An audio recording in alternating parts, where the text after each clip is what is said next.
empowered people make informed decisions that lead to living a life without regret. This is Sarah Kaki and Shauna Woods from Atlanta Divorce Law Group, and this is the Happily Ever After Divorce Podcast. Welcome to another episode of the Happily Ever After Divorce Podcast. I'm Sarah Kaki with Atlanta Divorce Law Group, joined by our managing partner, Shauna Woods. Shauna, welcome. Hi, Sarah. Hi. Today we're going to talk about telling the truth, and that it might not always be as straightforward as just opening up your mouth and spitting it all out. And that even telling the truth requires some responsibility, some boundaries, some respect. Shauna, talk about the concept of that we both have studied in various books about culture, about team, about leadership, about partnership, the idea of telling the truth because it's just what you do versus telling the truth because it's necessary and it's the kind thing to do. Well, if it was just telling the truth just because you do, you'd be no better than a 2-year-old who points at everybody and says what they see. Why does he look like that? Well, what's going on there? Yeah. Telling the truth really comes from, in especially a culture like ours, in your office setting and in a setting when you're dealing with professionalism, is it's a reason you're telling the truth. What is it, the truth that you're telling, right? And you have to approach it as, is this necessary for this person to know, right? Is this going to help this person grow? If it's not going to help this person grow, there's something else that this person needs to know this truth, right? I might not need to know that I was walking around with toilet paper on my shoe all day unless you caught me before I did it. Right. The kindness is stopping that. The kindness of what is it behind, what is this driving force that I need to tell this person the truth? So Brene Brown, which we're both fans of, gives a very good questions on how to think through it before you just start rambling off the truth and bulldozing over people's feelings or expectations. So what is the formula she gives us? That is actually, the truth is one of them. Is this true? Right. Is this kind? And is this necessary? And if it's not all three, then you probably don't need to say it. So let's talk about the concept of kind versus nice. This is one that I love teaching my children. Oh, yes. Yes, because they're like, this isn't very nice. And I'm like, I'm not here to be nice. I'm here to be kind. Yeah. What does that difference mean to you? To me, it means a person who's nice, not necessarily telling you the truth. Right. They are, when I think about nice, I think about someone who does not want to rock the boat, who wants everything to look pretty on the outside. They don't care how it looks on the inside. Right. When I think about kind, I think about, is this going to assist this person in some way, even if it's kind of hurtful at the time of hearing it, right? Is this going to help this person grow? Is this going to help the company grow, right? I don't have to make everything pretty for you. A lot of times kindness isn't pretty. A lot of times it's messy and it's hard. And it can be harsh if not said in the right way, right? You have to say it with empathy. Right. I don't necessarily like niceness. Right. Well, I find niceness manipulative. Yes. I don't trust nice. Yes. I think, to me, nice is telling somebody what they want to hear, even if it's not true, just so that they can like you, they can appreciate you, and they can love you or do something you want them to do. Yeah. So I find nice to be manipulative, and I usually instinctually pick it up and feel odd about somebody that is just like overly nice or overly flattering or complimenting. I'm like, what is this for? Right. Kind, to me, is telling somebody what they need to hear, even if they don't want to. So sometimes they may need to hear it and they want to hear it. That's great. That's a match. And that can come across as, that was nice. That was kind. But a lot of times kind is not a match with what they want to hear. You're giving them something they need to hear, but they don't want to hear it. And I think it takes true love to give kind versus nice, because when you're giving kindness, you're doing it for somebody's growth. You're doing it for somebody's awareness, for somebody's knowledge, and giving them a piece that could be difficult for you to even say, right? But at that moment, you're deciding that this person may not like me because I'm not giving them niceness. And I might not get any love from this. I may not get any appreciation from this. And they may actually not like me, but I'm going to love them enough to give them this truth that's necessary for their growth, even though they may not want to hear it, and be okay with not being appreciated for it, being okay with not being loved and liked for it. So what I'm hearing you saying is that kindness is about the other person. Yeah. Why niceness is about yourself. 100%. Yeah. Absolutely. Niceness is taking something from somebody. Right. Kindness is giving. Yes. And I trust that. When somebody gives me some feedback that I'm like, man, nobody else would have told me that honestly. Right. I see that to be kind. I shared with the firm a few days ago when I was looking for a job out of law school. I had on my resume co-founder and president of the Muslim Law Student Association of Georgia Law. And at that point in my life, I associated with the Islamic religion. And this wonderful man called me. That was my mentor at the time. And he was like, for the places that you're looking for a job, so I was looking for a job in Chattanooga, Tennessee, I think it's a wonderful thing you have that there, and you need to make a decision if you want to keep it or not. But some places here may actually overlook your resume because of it. That was a kind thing to do in my book. A lot of other people would have thought, oh, he made some sort of a racial comment or he said something out of school. To me, I experienced that as that must have been so hard for him to say. Mm-hmm. But he felt I needed to hear that and I needed to have that awareness. And it put me into that whole process, eyes wide open, uncomfortable, but eyes wide open.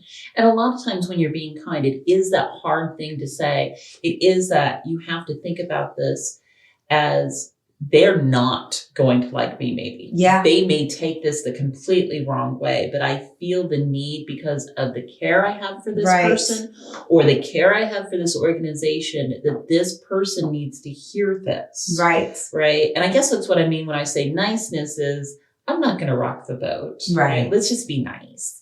Because kind can definitely rock the boat. Kind rocks the boats a lot. Mm-hmm. And sometimes the boats need to be rocked. For sure. That's how change happens. Exactly. And then there's the balance of, again, going back to our beautiful pendulum swing, the person who I've come across this character a lot and do not love it very much. The person that is the self-proclaimed asshole of the room. Right. Oh, you know what? I'm sorry. I'm just so honest.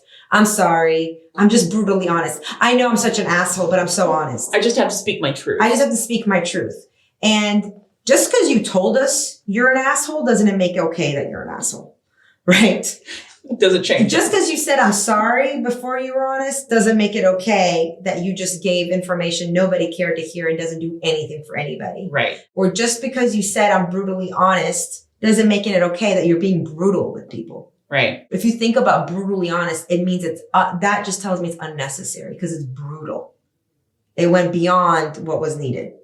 It's what are we trying to accomplish with our honesty? What are we trying to accomplish? For instance, the man who he was trying to help you. Yeah. Right. He was trying to I help actually you get a needed job. to hear that. Right. And to your point, it's like, if I'm just the self-declared asshole, the only thing I'm deriving from speaking the truth is pleasure for myself. It's pleasure for myself, and it's taking something that I cannot carry within and unloading on others. I cannot walk around and have enough maturity and responsibility to hold some things to myself. Right. Without having to unload on others and make other people carry that baggage. Or try to control and manipulate others. Yeah. Right. Because I'm the one that says what everybody else is thinking, but nobody else is saying. And that's sometimes that's helpful. The person who speaks up and says the thing everybody's thinking and nobody's saying, that can create wonderful movements, that can create wonderful change when it's, again, necessary. Right? And true. Right. Because again, if it's not true, what's the point?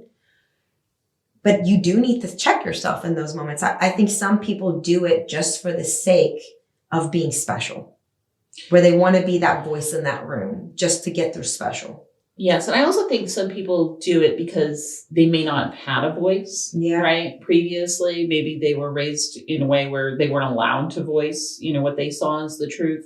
So you're right, the pendulum does swing. I think with maturity, I think with leadership and with growth, when you check yourself, if you are that person out there saying, I'm the honest one, why? Yeah. Why are you the honest one? And really check yourself and say, is there growth that comes out of this, right? Not just it felt good in the moment. Mm-hmm. Because a lot of things feel, you want to say something and they feel good in the moment. We see a lot of this with social media warriors, right? Yes. And they pop off and they say something and all of a sudden you have this long back and forth on social media over completely unnecessary things that you're not going to change anybody's mind. You're not going to have movement or understanding on either side. You just create a lot of noise in your life. You just created a lot of noise and activity in your life. And I think that a lot of times when people are going through, what they go through in our office with divorce, there is that need to be like, let me tell you my truth. Right. Let me tell you my version of the story. I don't know where you see it the most detrimental, but where I see it the most detrimental is when people want to do this to their children. Yes. Yes. Let's talk about that. And I had a podcast earlier about appropriate conversations to have with children, when they need to know what they need to know, right?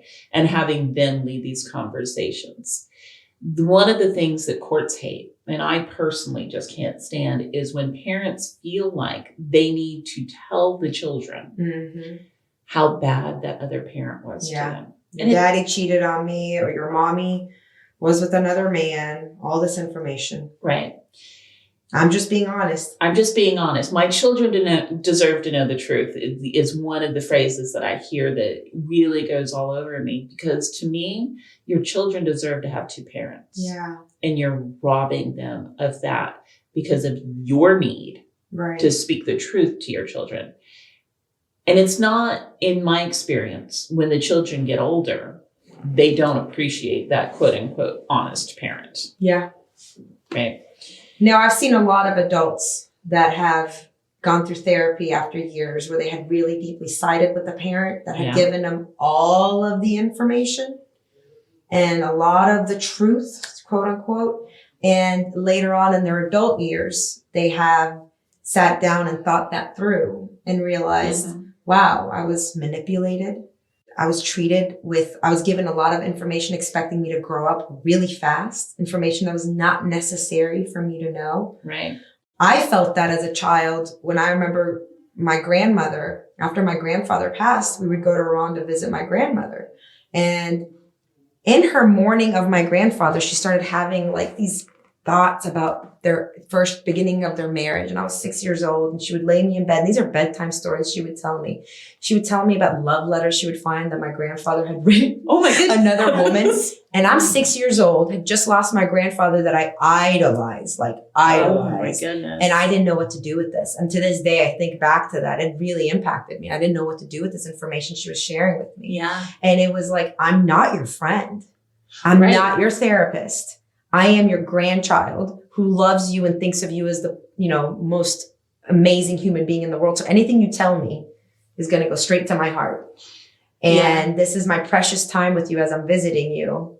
And you're dumping this on me. And it was her own emotional stuff she was dumping on me. Yeah, and why dump it on a 6-year-old, right? Well, that's the biggest question, is because we feel we want this person on our side. Yeah. We love them enough. We want them on our side.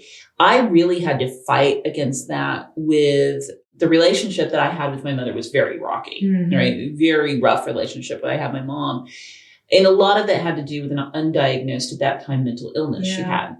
Well, she had gotten diagnosed and she had really kind of become a really good grandmother to my daughter, which was horrible for me, but it was great for my daughter, right? Because I so much wanted to be like, don't like your grandma. She was awful to me. Or where was this when I was little? Right. How come I didn't get this version of you?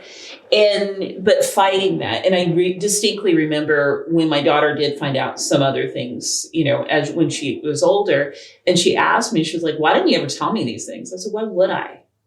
right? And that's the question I think we have to ask yourself.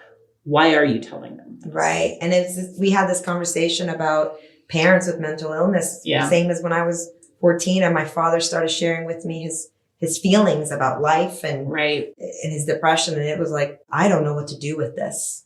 I don't know what to do. I don't know what to do for you. I don't know what to do with this. This is more truth than I can handle. And honestly, I will tell you, I don't think it matters the age of your children, because even if they're adults, they may not be wanting to hear that side of it, right? They still want to have both parents. My parents divorced each other twice, once when I was 5 and once when I was grown.